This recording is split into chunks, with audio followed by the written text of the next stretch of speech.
હોળી અને ધૂળેટીના પર્વને લોકો ધામધૂમથી ઉજવતા હોય છે ત્યારે દાહોદની વુમનિયા ગ્રુપ અને પૂર્વ પાલિકા પ્રમુખ રીના પંચાલની આગેવાનીમાં 13મા ફાગ મહોત્સવનું ભવ્ય આયોજન કરવામાં આવ્યું। મોટી સંખ્યામાં મહિલાઓએ ફૂલ ગુલાલ સાથે ફાગ ઉત્સવની ઉજવણી કરી। મહિલાઓ કાજે નેલ આર્ટ સેલ્ફી પોઈન્ટ આકર્ષણનું કેન્દ્ર બન્યા હતા। આ ફાગ મહોત્સવમાં દરેક સમાજની ભજન મંડળની બહેનો આવે છે, દરેક ગ્રુપ આવે છે અને રાધા કૃષ્ણ બની અને ફાગ મહોત્સવની ઉજવણી કરીએ છીએ। જાલોદથી વિશ્વકર્મા મહિલા મંડળ અમે લોકો દર વર્ષે ફાગ ઉત્સવમાં આવતા હોઈએ છીએ।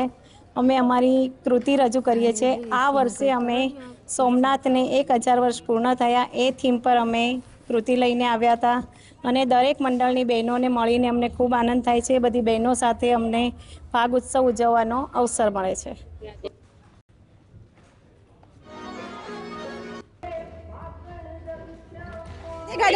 રાધે ગાર્ડનની અંદર આજે ફાગ ઉત્સવનો મહોત્સવ થઈ રહ્યો છે, તેની અંદર અમે બધાએ ભાગ લીધો, પરફોર્મન્સ બી કર્યું, બહુ મજા આવી।